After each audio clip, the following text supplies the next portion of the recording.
नमस्कार दोस्तों, स्वागत करते हैं आपका एक बार फिर से हमारे चैनल एग्जाम सभा में।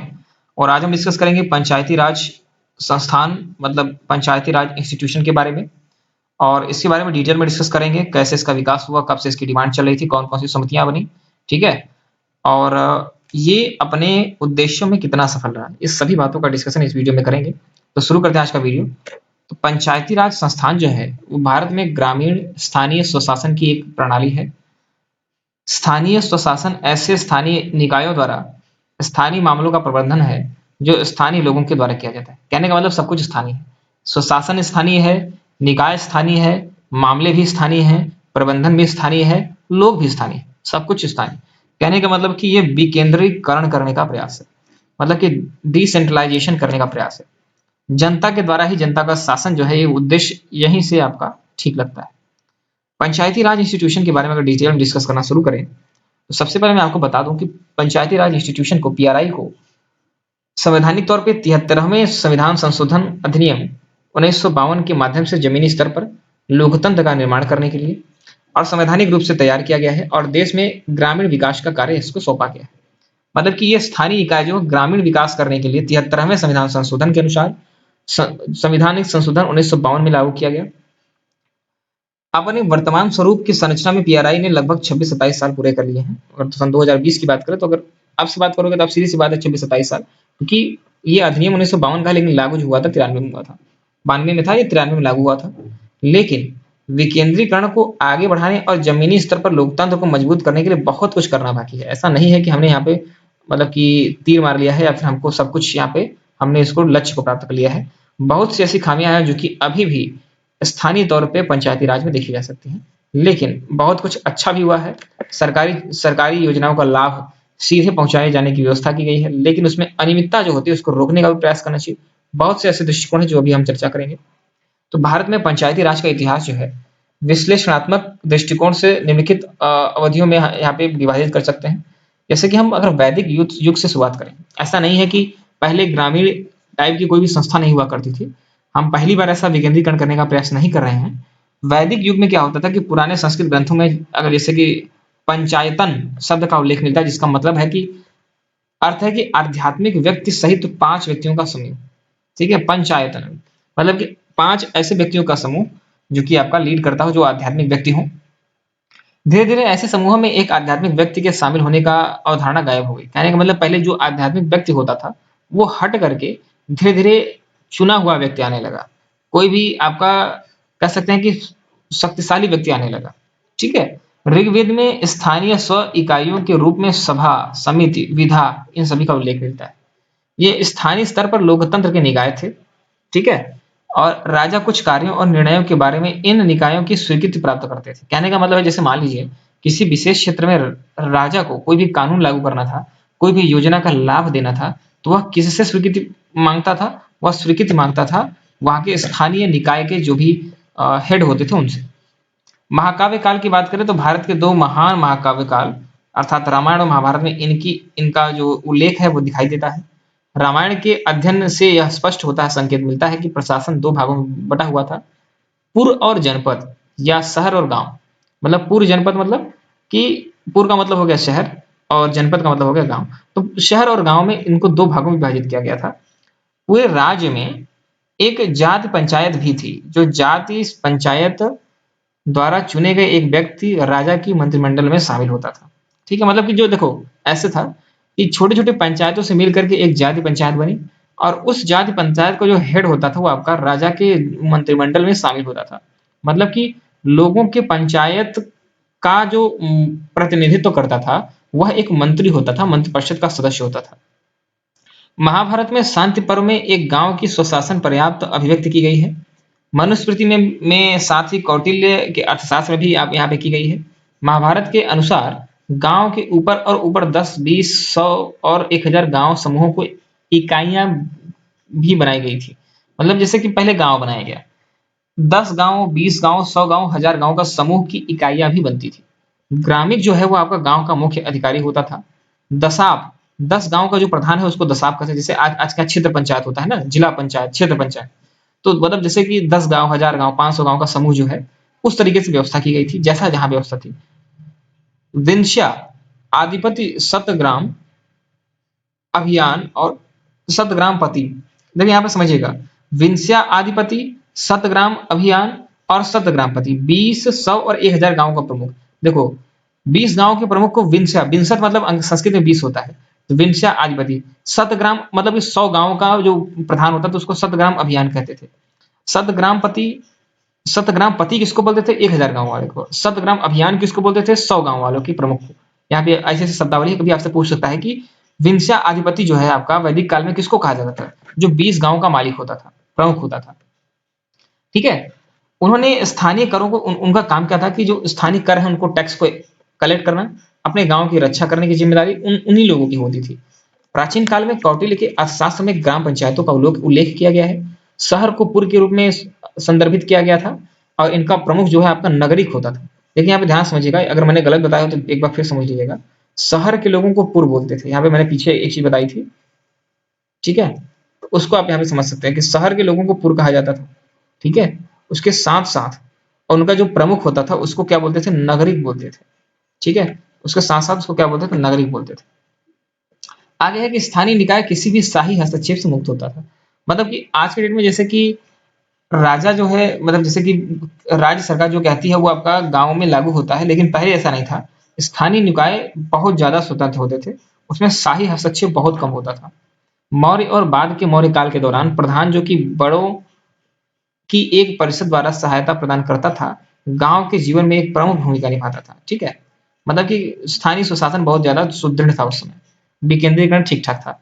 गुप्त काल में के माध्यम से प्रणाली जारी की गई, हालांकि नामकरण में कुछ बदलाव किए गए, क्योंकि जिला अधिकारी को वैश्यपति के रूप में जाना जाता था और ग्राम प्रधान को ग्रामपति के रूप में संदर्भित किया गया था। कहने का मतलब अगर गुप्त काल में इस तरह की प्रणाली की बात करें, ठीक है, पंचायती राज की बात करें, तो वहां पे जो जिला मतलब कि जिला जिला लेवल का अधिकारी होता था, जिसको हम जिला पंचायत सदस्य कहते हैं आज के डेट में, तो जिला लेवल का जो अधिकारी होता था उसको वैश्यपति कहते थे और जो गांव का अधिकारी ग्राम प्रधान होता था उसको ग्रामपति कहते थे। इस प्रकार प्राचीन भारत में भी स्थानीय सरकार की एक अच्छी तरह से स्थापित प्रणाली मौजूद थी, जो परंपराओं और रीति रिवाजों के एक निर्धारित पैटर्न पर चलती थी। ठीक, मतलब वहां की जो परंपराएं हैं, रीति रिवाज हैं, उसको फॉलो करते थे। ठीक है, और चाहे वो कानूनी निर्णय हो, चाहे वो किसी भूमि विवाद का निर्णय हो, सभी कौन करता था? पंचायत ही करती थी। हालांकि यह ध्यान में रखना चाहिए कि पंचायत में जाने वाली महिलाओं और पंचायत के सदस्य के रूप में भाग लेने की कोई संदर्भ नहीं मिलता है। कहने का मतलब है कि कहीं ना कहीं हमें एक चीज छूटती हुई दिखाई देती है कि महिलाओं को उतना विशेष अधिकार जो है वो पंचायतों में नहीं होता, जो आज के डेट में देखने को मिलता है। ठीक है, हमें कुछ अच्छी बातों से सीखनी चाहिए, हमें पुराने इतिहास की अच्छी बातों से सीखनी चाहिए। अगर कोई गलत चीज है उसको यहाँ पे सुधारने का प्रयास करना चाहिए। मध्यकाल की मैं बात करूं तो सल्तनत काल के दौरान दिल्ली के सुल्तानों ने अपने राज्य को विलायत नामक प्रांतों में विभाजित किया था। कहने का मतलब जैसे आज प्रदेश होते हैं, तो उन्होंने विलायत नामक प्रांतों में विभाजित किया था। एक गांव के शासन के लिए 3 महत्वपूर्ण अधिकारी होते थे। प्रशासन के लिए मुकद्दम मुकदम, राजस्व संग्रह के लिए पटवारी, वो तो लेखपाल पटवारी आज भी होता है, पंच की मदद के लिए विवादों को निपटारा करने के लिए चौधरी। ना लोग कहते हैं ना बड़का चौधरी बनना है, हो तो कहने का मतलब क्या है, चौधरी क्या करता था? वो विवादों का निपटारा करता था। तो चौधरी साहब क्या करते थे? विवादों को निपटाते थे। ठीक है, पंच की मदद से। इसके साथ साथ जो राजस्व वहां पे जो टैक्स कलेक्शन करता था ना, किस क्षेत्रों में? विलायत के क्षेत्रों में, वो पटवारी होता था, लेखपाल होता था। और प्रशासन के लिए एक आपका मुकदम था। कहने का जैसे कि आज के डेट में आपका एसडीएम डीएम होता है ना, उस तरीके से उस समय मुकदम हुआ करता था। गांव के पास अपने क्षेत्र के स्वशासन के संबंध में पर्याप्त शक्तियां होती थी। ऐसा नहीं है कि सारी शक्तियां जो है केंद्रीकृत के रखी जाती थी। मध्यकाल में मुगल शासन के तहत जातिवाद और सामंती शासन व्यवस्था ने धीरे धीरे गांव में स्वशासन को समाप्त कर दिया। मतलब पहली बात क्या हुआ कि जैसे ही मध्यकाल आया उसमें मुगल शासन प्रभावी हो गया, तो वहां पे जातिवाद और सामंतवादी जो शासन था वो बहुत ज्यादा हो गया। वहां पे उनका मतलब जो उद्देश्य था वो आपका कहीं ना कहीं से भटकता हुआ दिखाई दिया। इसीलिए धीरे धीरे गांव का जो स्वशासन था वो समाप्त होने लगा, वह केंद्रीकृत होता चला गया। ठीक है, यह ध्यान देने योग्य है कि मध्ययुगीन काल में भी स्थानीय ग्राम प्रधान प्रशासन में महिलाओं की भागीदारी का कोई उल्लेख नहीं मिलता। एक बार फिर से यहाँ पे बताना चाहेंगे कि महिलाओं को अभी भी उनकी भागीदारी निश्चित नहीं थी। ब्रिटिश काल में शासन के तहत ग्राम पंचायतों ने अपनी स्वायत्तता बिल्कुल खो दी, वो एकदम कमजोर हो चुके थे, क्योंकि ब्रिटिश भारत आए थे तो हमारा कल्याण करने के लिए नहीं आए थे। उनकी लूटो खाओ और मस्त रहो, ऐसा उनकी शासन व्यवस्था का प्रणाली थी। वो अधिक से अधिक हमको केवल टैक्स कलेक्शन के लिए यूज करते थे। गांव में जो खेती होती थी उसमें भारी भरकम जो है आपका हिस्सा ब्रिटिश ले जाते थे। हम कमजोर होते गए, हम अपनी स्वायत्तता खोते गए। 1870 से भारत के प्रतिनिधि स्थानीय संस्थानों की मतलब कहा जाए तो वहां पे स्थानीय संस्थानें एकदम खत्म हो चुकी थी, ठीक है, एकदम बेकार हो चुकी थी, मतलब चिढ़ हो चुकी थी। 1870 के प्रसिद्ध मेयो के प्रस्ताव में यह कहा गया कि अपनी शक्तियों और जिम्मेदारियों को बढ़ाकर स्थानीय संस्थाओं का विकास पर गति दी जा सकती है। वर्ष 1870 में शहरी नगर पालिकाओं में निर्वाचित प्रतिनिधियों को की अवधारणा को पेश किया गया। कहने का मतलब 1870 में एक बार फिर से शहर के जो आपका नगर पालिकाएं थी उसमें लोगों को प्रतिनिधित्व देना शुरू किया गया था। 1857 के विद्रोह में शाही वित्त को काफी तनाव में डाल दिया गया था और स्थानीय सेवा को स्थानीय कराधान से बाहर निकालने के लिए आवश्यकता यहाँ पे समझ में आ चुकी थी। कहने का मतलब है कि जो भी स्थानीय सेवाएं हैं, ठीक है, उसमें स्थानीय टैक्स कलेक्शन जो होता था उसको अलग करने का प्रयास किया गया। मतलब कि पहले क्या होता था, जो स्थानीय अधिकारी होता था वही टैक्स भी कलेक्ट करता था, तो उसको चेंज कर दिया गया जिससे कि राजकोषीय मजबूरी थी, ठीक है, और क्योंकि 1857 में बड़ी क्रांति हुई थी तो वहां पे एक ठीक ठाक यहाँ पे लाभ जो है मतलब कि खराब हुआ था अंग्रेजों का, तो वो समझते थे कि हमें अगर रेवेन्यू कलेक्ट करना है तो उसको प्रशासन और रेवेन्यू को अलग करना पड़ेगा। इसीलिए विकेंद्रीकरण पर लॉर्ड मेयो के संकल्प को अपनाया गया और वहां पे धीरे धीरे करके स्थानीय लोगों को वहां पे प्रतिनिधित्व देने की बात यहाँ पे शुरू की गई। मेयो के नक्शे कदम पर चलते हुए 1882 में लॉर्ड रिपन ने इन संस्थानों को, मतलब किन संस्थानों को, यहाँ पे जो हमने बताया कि स्थानीय संस्थानों को बहुत जरूरी लोकतांत्रिक ढांचा प्रदान किया। कहने का मतलब कि जो एकदम समाप्त हो चुके थे वो धीरे धीरे करके अपने एक लोकतांत्रिक ढांचा में पिरोया जाना शुरू किया गया। सभी बोर्डों तब का, मतलब उसमें बोर्ड कहा जाता था, में गैर अधिकारी का 2/3 बहुमत होना आवश्यक था। कहने का मतलब है कि ऐसे जो कि अधिकारी मतलब कि नहीं है और ऐसे लोगों को 2/3 बहुमत के आधार पर ही उनको निर्वाचित किया जाता था और अध्यक्ष को निर्वाचित गैर अधिकारियों के माध्यम से किया जाता था, ठीक है। इसे भारत में स्थानीय लोकतंत्र का मैग्ना कार्टा कहा जाता है, मतलब कि आदेश पत्र कहा जाता है। मतलब भारतीय में अगर आधुनिक भारत की बात की जाए तो स्थानीय लोकतंत्र की शुरुआत जो है वह माना जा सकता है 1882 में लॉर्ड रिपन के द्वारा, जो एक स्थानीय शासन के लिए, ठीक है, मेयो के नक्शे कदम पर चलते हुए लोकतांत्रिक ढांचा प्रदान करने का प्रयास किया गया, वही था। उसमें क्या होता था, जैसे मान लीजिए कोई भी आपका गैर अधिकारी है, अधिकारी का मतलब क्या होगा कि अंग्रेज अंग्रेज होगा, उसको अंग्रेज नियुक्त करेंगे अपने हिसाब से, ठीक है, लेकिन जो गैर अधिकारी है वहां पे प्रशासन का काम दिखेगा, तो उसके लिए 2/3 बहुमत की आवश्यकता थी, मतलब 2/3 लोग कहें कि हाँ इसको निर्वाचित करना चाहिए, ठीक है। इसीलिए भारत का मैग्ना कार्टा आदेश पत्र कहा गया, मतलब कि पंचायतों के लिए। आयोग ने ग्राम स्तर पर पंचायतों के महत्व को मान्यता दे दी, मतलब कि उस आयोग के द्वारा ग्राम पंचायतों को धीरे धीरे महत्व मिलना शुरू हुआ।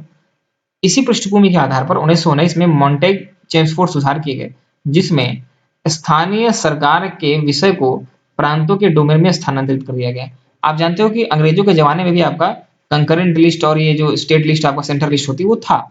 उसमें क्या किया गया कि जो आपका स्थानीय सरकारें थी उसका जो विषय है वो प्रांतों के डोमेन में डाल दिया गया। पहले जो सेंट्रल गवर्नमेंट करती थी उनका मतलब उनसे संबंधित जो भी काम थे तो वो मॉन्टेग चेम्सफोर्ड जो सुधार थे 1919 का, ठीक है, तो उसमें यही चेंज करते हुए प्रांतों के अधीन कर दिया गया। आज भी यही है कि जो ग्राम प्रधान होता है वो किसके अधीन होता है, वो आपका प्रांतों के अधीन होता है, राज्यों के अधीन होता है। सुधार में यह भी सिफारिश की गई कि जहां तक संभव हो स्थानीय निकायों को एक पूर्ण नियंत्रण, स्वतंत्र नियंत्रण दिया जाए और बाहरी नियंत्रण से उनको पूर्णतया स्वतंत्र रखने का प्रयास किया जाए।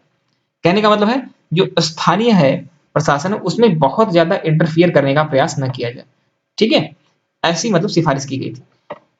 इन पंचायतों में सीमित कार्यों वाले गांव की संख्या सीमित थी और संगठनात्मक और वित्तीय बाधाओं के कारण वे ग्रामीण स्तर पर स्थानीय स्वशासन की लोकतांत्रिक और जीवित संस्थाएं नहीं बन पाई। कहने का मतलब है प्रयास तो अच्छा था लेकिन यह तभी संभव था जब उनको मतलब वित्तीय जो बाधाएं थी उसको समाप्त किया जाता, फाइनेंस नहीं किया जा रहा था और कहा बड़ी बड़ी बातें की जा रही थी।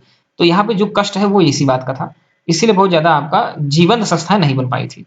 हालांकि 1925 में आते आते 8 प्रांतों में पंचायत अधिनियमों पारित हो चुके थे। 1926 तक 6 देशी राज्यों में पंचायत कानून पारित हो चुका था। स्थानीय निकायों को अधिक शक्तियां मिलने लगी थी। कर लगाने के लिए कार्य कम कर दिए गए थे, मतलब टैक्स कम कर दिए गए थे, लेकिन स्थानीय स्व सरकारी संस्थाओं की स्थिति अप्रभावित रही। कहने का मतलब जो आपका गवर्नमेंट ऑर्गेनाइजेशन थे टैक्स कलेक्शन करने के लिए, जो आपका ऑर्गेनाइजेशन थे उसमें कोई प्रभाव नहीं पड़ा अंग्रेजों के समय में। तो ठीक है, ये तो हो गया अंग्रेजों के समय में, मतलब प्रयास किए गए लेकिन उतना लेवल पर नहीं पहुंच पाया क्योंकि उन्होंने फंडिंग कम रखी। क्योंकि उनका मुख्य उद्देश्य क्या था कि व्यापार करना, अधिक से अधिक पैसा कलेक्ट करना। तो उन्होंने फंडिंग उतना अधिक स्तर पे नहीं दी कि हम क्या करें कि अपने को मजबूत बना पाए, हम अपने पंचायती राज को मजबूत बना पाए। स्वतंत्रता के बाद की अवधि में क्या होता है, संविधान जैसे ही लागू हुआ, अनुच्छेद 40 ने पंचायतों का उल्लेख किया और अनुच्छेद 246 राज्य विधानमंडल को स्थानीय स्वशासन से संबंधित किसी भी विषय में कानून बनाने का अधिकार दे दिया गया। हालांकि संविधान में पंचायतों के इन समावेश को तत्कालीन निर्णयकर्ताओं द्वारा सर्वसम्मति से सहमति नहीं दी गई थी। कहने का मतलब है कि जो भी उसमें संविधान बनाने वाले लोग थे या फिर सरकार में जो बैठे हुए लोग थे, वो पंचायती राज के इतना ज्यादा पक्षधर नहीं थे, सर्वसम्मति नहीं बन पा रही थी। ठीक है, उसी की वजह से आपका पंचायती राज को लागू होने में देर होता रहा। प्रमुख विरोध संविधान के स्वयं बनाने वाले बी आर अम्बेडकर के द्वारा किया गया। कहने का मतलब बी आर अम्बेडकर जो वह नहीं चाहते थे कि वो विकेंद्रीकरण करें, वो केंद्रीकरण पे मतलब एक केंद्रीकृत समाज बनाने में ज्यादा विश्वास रखते थे। उनका मानना था कि ज्यादातर चीजें सेंटर से चलनी चाहिए, न कि आपका स्वशासन से चलनी चाहिए। थोड़ा इसीलिए आपका सर्वसम्मति नहीं बन पा रही थी। कुछ सदस्य का मानना था कि हाँ, पंचायती राज को ज्यादा डिटेल में फॉलो करना चाहिए। यहाँ तक कि महात्मा गांधी का भी यही मानना था कि जो शासन है वह स्वशासन से चलना चाहिए। यह ग्राम पंचायत के समर्थकों और विरोधियों के बीच बहुत चर्चा के बाद पंचायतों को अंततः राज्य नीति निर्देशक सिद्धांतों के अनुच्छेद 40 के रूप में संविधान में जगह मिली। कहने का मतलब इसको आपका मौलिक अधिकार के रूप में नहीं या फिर निश्चित अधिकार के रूप में नहीं, लेकिन राज्य नीति निर्देशक सिद्धांतों के तौर पर अनुच्छेद 40 में जगह मिल चुकी थी पंचायती राज्यों को। चूंकि निर्देशक सिद्धांत बाध्यकारी नहीं होते, क्योंकि आप जानते हो कि जो नीति निर्देशक तत्व होते हैं या फिर नीति निर्देशक सिद्धांत होते हैं राज्यों के, वो बाध्यकारी नहीं होते। मतलब सरकार उसको माने ही, ऐसा मतलब बाध्यकारी कोई नहीं है कि मतलब इसको मानना ही मानना है। इसी वजह से इसको लागू करने में भी देर किया गया।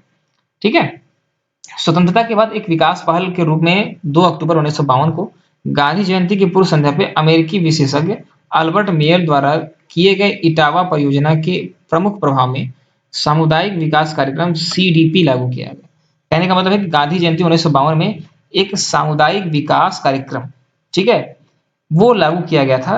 एक मतलब कि कह सकते हैं पायलट प्रोजेक्ट के तौर पे। ठीक है, अमेरिकी विशेषज्ञ अल्बर्ट मेयर के द्वारा जो सुझाव दिया गया था, ठीक है, सीडीपी यहाँ पे लागू किया गया, सामुदायिक विकास कार्यक्रम। सामुदायिक विकास कार्यक्रम क्या होता है कि सबको लेकर के विकास करना, मतलब या फिर ग्रामीण क्षेत्रों में अंतिम आदमी को पकड़ के विकास करना। ठीक है, इसे ग्रामीण विकास की लगभग सभी गतिविधियों में शामिल किया गया, जिन्हें लोगों की भागीदारी के साथ ग्राम पंचायतों की मदद करने का प्रस्ताव शुरू हुआ। लेकिन 1953 में राष्ट्रीय विस्तार सेवा को सीडीपी के प्रस्ताव के रूप में पेश किया गया था, लेकिन कार्यक्रम में ज्यादा नतीजा सामने नहीं आया। सीडीपी को हमने लागू किया, लेकिन सीडीपी जो है वो आपका असफल रहा। ठीक है, अब इसमें असफलता का क्या कारण था वो समझते हैं। असफलता का कारण यह था कि नौकरशाह जितने भी आपका आईएएस पीसीएस ब्यूरोक्रेट होते थे, वो ज्यादा राजनीतिक थे और लोगों की वो मतलब उतना प्रयास नहीं किए जितना उनको मतलब कि ग्राउंड लेवल पे करना चाहिए था। लोगों की भागीदारी बहुत कम थी। उस समय लोगों के पास शिक्षा का स्तर भी उतना अच्छा नहीं था, कर्मचारी योग्य नहीं थे और सीडीपी को लागू करने में स्थानीय निकायों की रुचि जो है वो आपको काफी कम थी। मतलब कि आखिर हम गांव में सीडीपी क्यों लागू करें, विकास कार्यक्रम क्यों लागू करें, उतनी समझ नहीं थी, उतना समझ का विकास नहीं था। इसीलिए सीडीपी जो योजना थी वो आपका असफल होती प्रतीत हुई। 1957 में राष्ट्रीय विकास परिषद ने सामुदायिक विकास कार्यक्रम के कामकाज को देखने के लिए बलवंत राय मेहता की एक अध्यक्षता में एक समिति बनाई। कहने का मतलब है कि उनसे सुझाव मांगा कि पंचायती राज को कैसे सुदृढ़ किया जाए, कैसे गांवों तक हम विकास कार्यक्रम को पहुंचाएं। तो उसी लिए सीडीपी को कामकाज को एक बार रिव्यू करने के लिए एक समिति बनाई गई, बलवंत राय मेहता समिति, उसके उनकी अध्यक्षता में। टीम ने यह देखा कि सीडीपी की विफलता के जो मुख्य कारण थे वो लोगों की भागीदारी में कमी थी। कहने का मतलब उनकी टीम ने यह पाया कि लोग इसमें कंट्रीब्यूट कर ही नहीं थे, लोग अपने काम से काम रखते थे, उनको इस कार्यक्रम से कोई मतलब नहीं था, उनकी भागीदारी सुनिश्चित हो ही नहीं पा रही थी।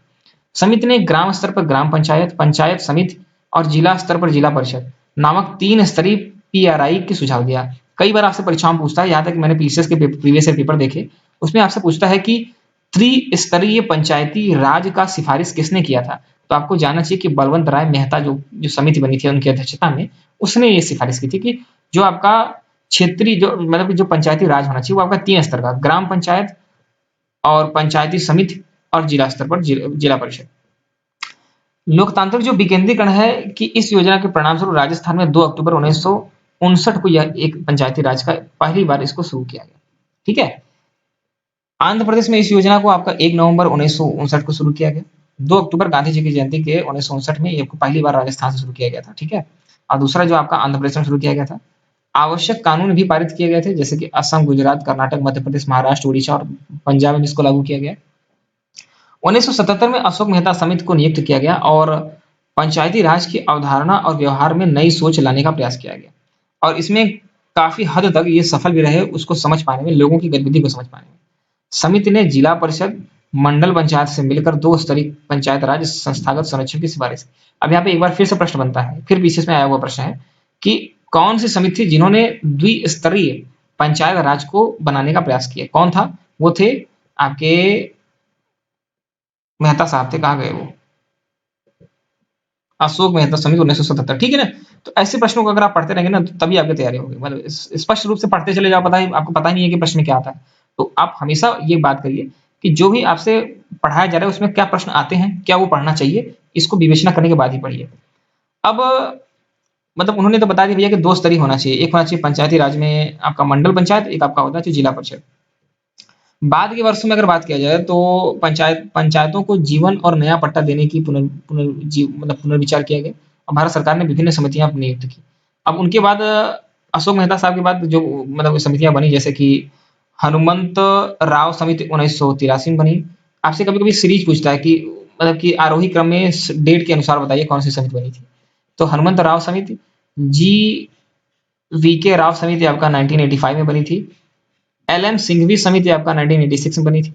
केंद्र राज्य संबंध के लिए सरकारिया आयोग, कई बार आपसे परीक्षा में यही पूछ लेता है कि सरकारिया आयोग किससे संबंधित है और किस समय पारित हुआ था। तो 1988 में इसने अपनी रिपोर्ट दी थी केंद्र राज्य संबंधों को स्थापित करने के लिए, मतलब कि केंद्र राज्य संबंध कैसे हों।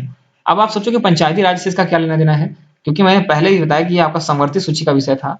ठीक है, तो इसमें यह सुनिश्चित किया गया कि देखो सरकार, केंद्र सरकार नियम बना देगी, ठीक है, लेकिन लागू किसको करना है? वो आपका राज्य को करना है। केंद्र राज्य के बीच में जो संबंध है उसको सरकारिया आयोग ने यहाँ पे सिफारिश की थी।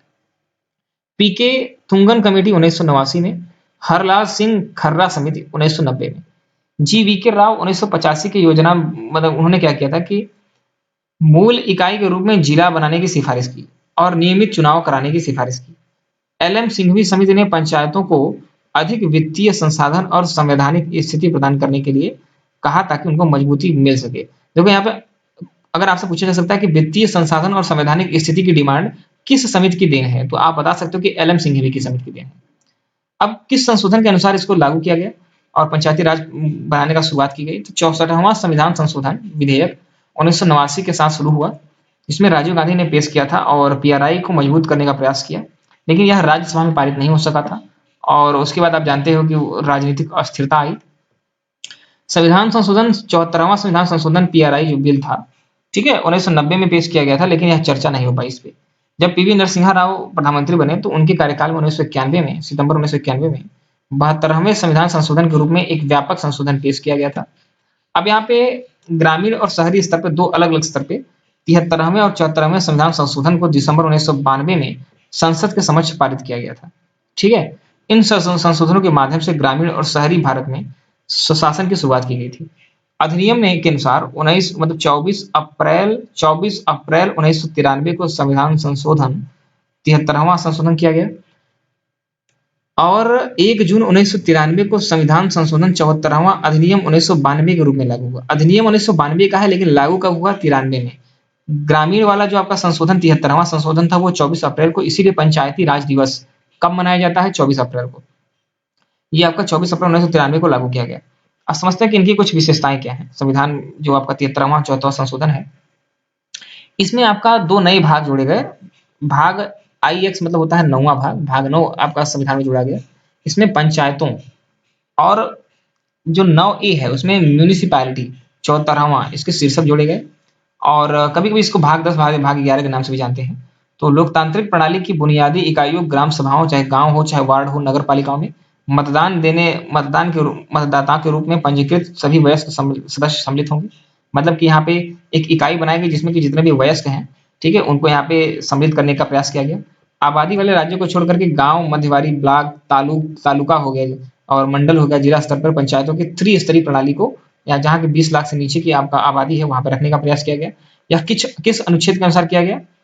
अनुच्छेद 243 बी के अनुसार सभी स्तरों पर सीटों को सीधे चुनाव से भरा जाएगा, अनुच्छेद 243 सी सेकंड क्लॉज के अनुसार। अब इसमें कुछ अन्य व्यवस्थाएं थी, जैसे एससी हो गया, एसटी हो गई। सभी स्तरों पर पंचायतों में जो अध्यक्षों की सीट होती है उसमें आपका जनसंख्या के अनुपात के हिसाब से एससी एसटी पर आरक्षण दिया गया। जैसे मान लीजिए कहीं पे जो जिला है वहां पे एससी एसटी बाहुल्य है, तो उनको आपका उस तरह से सीटें दी जाएंगी। अगर मान लीजिए एससी एसटी कम है तो उनको कम सीटें दी जाएंगी। महिलाओं के आरक्षण कितनी रखी गई, जितनी भी सीटें उसकी एक तिहाई। और महिलाओं का आरक्षण एससी एसटी में भी रखी गई, मतलब एससी एसटी अगर मान लीजिए 30 सीट एससी एसटी का है तो उसका भी एक तिहाई एससी एसटी महिलाओं को दिया जाएगा। महिलाओं के लिए आरक्षित सभी स्तरों पर अध्यक्षों की एक तिहाई कार्यालय, अनुच्छेद 243 डी के अनुसार।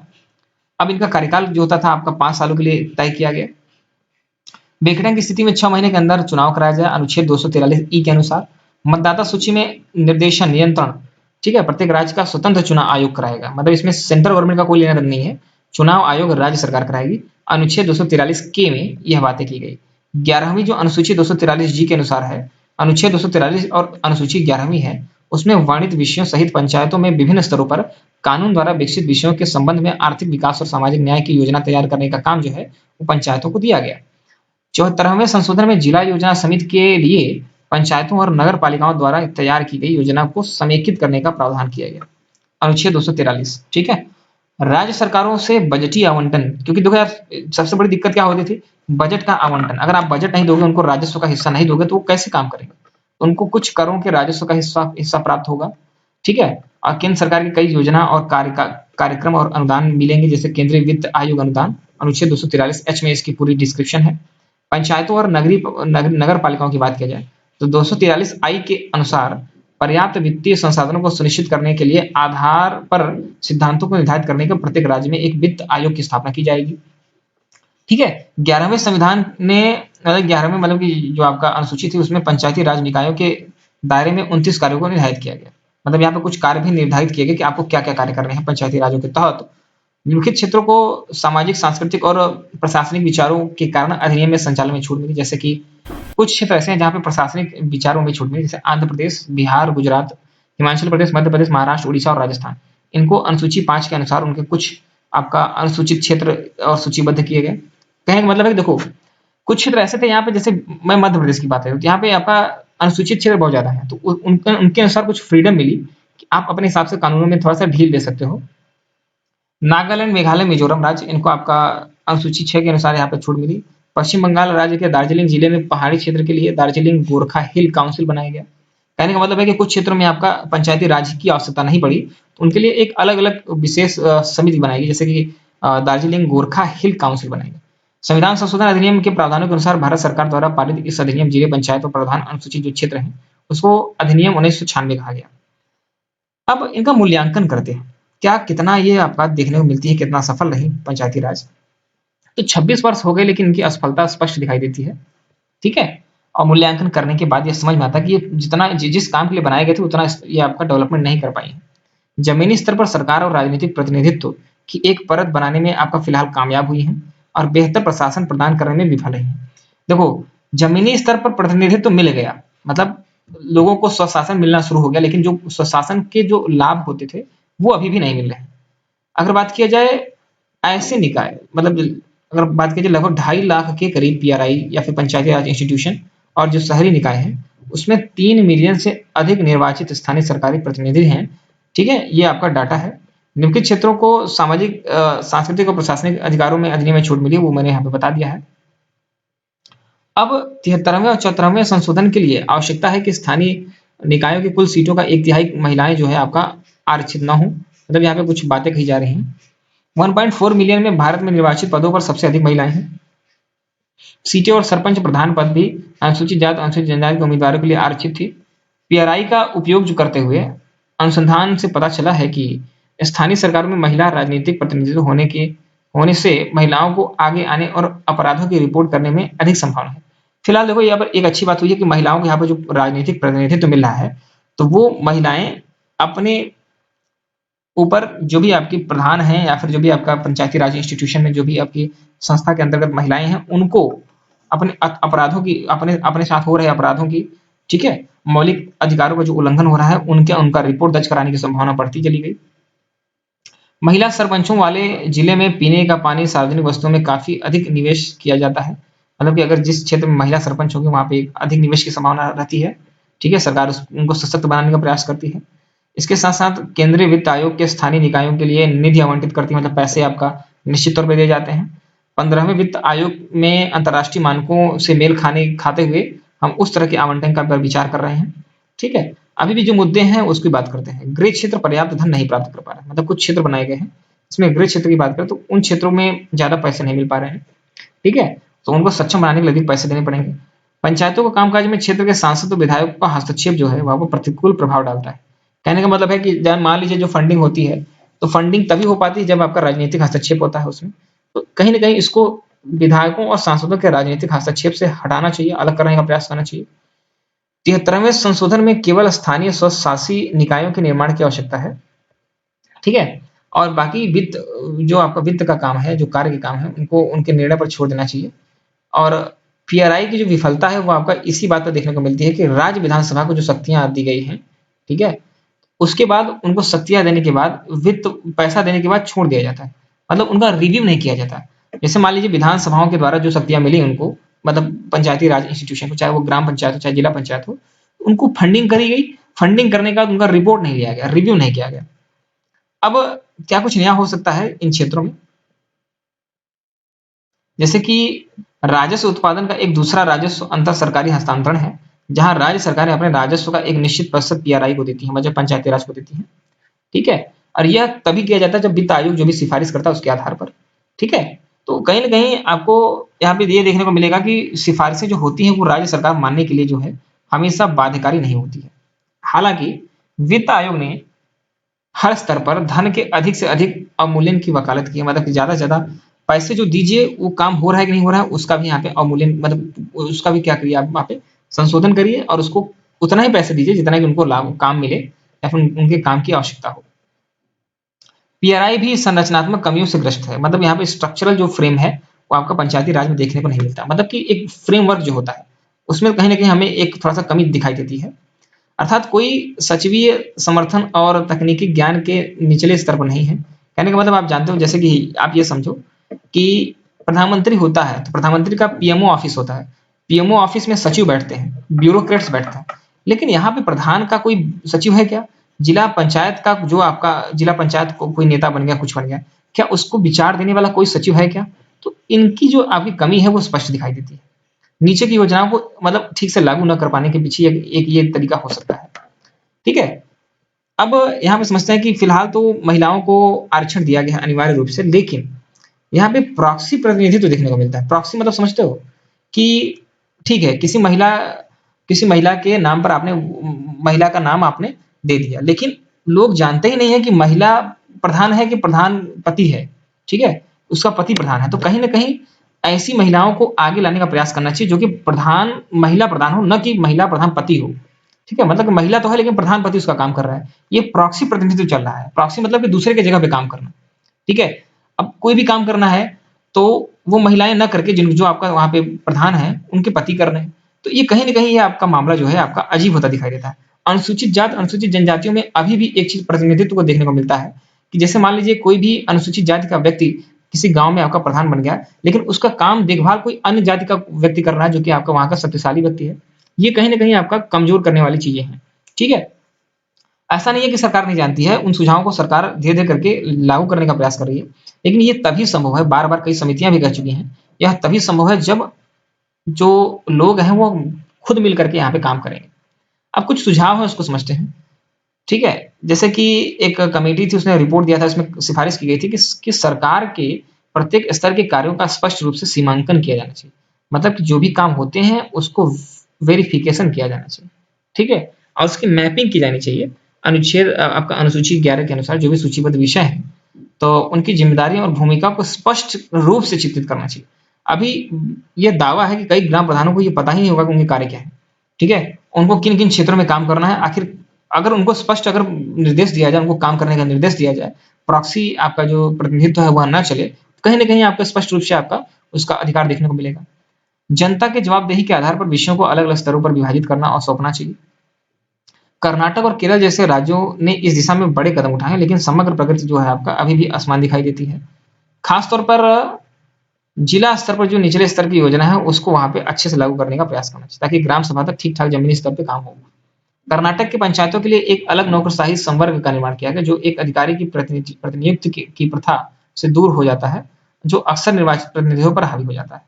यहाँ का मतलब कि यहाँ पे कर्नाटक एक ऐसा पंचायत का नौकरशाही व्यवस्था तैयार करता है, जहाँ पे यह सुनिश्चित किया जाता है कि उनके पैसों का निर्गम या फिर उनके द्वारा किए गए कार्यों का पूरी रिव्यू किया जाएगा। मतलब कुछ क्षेत्रों में ऐसा हो रहा है।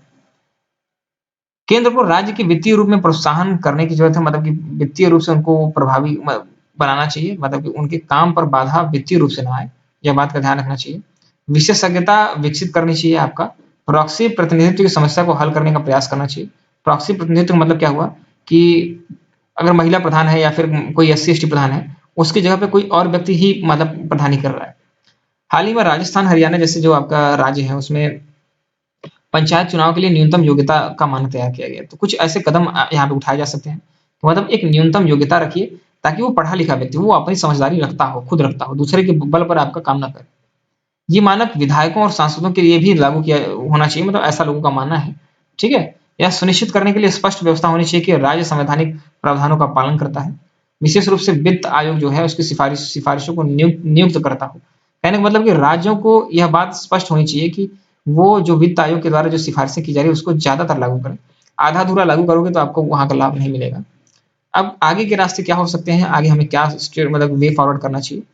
समुदाय, सरकारी और अन्य जो विकासात्मक एजेंसियां हैं उसको प्रभावी रूप से लिंक करने का प्रयास करना चाहिए। चाहे वो आर्थिक तौर पे हो, चाहे वो स्वास्थ्य से संबंधित चीजें हों, तो ग्रामीणों को लाभ पाने के लिए उनको लिंक करना आवश्यक है। सरकार को लोकतंत्र, सामाजिक समावेश और सहकारी संघवाद में सुधार की आवश्यकता है।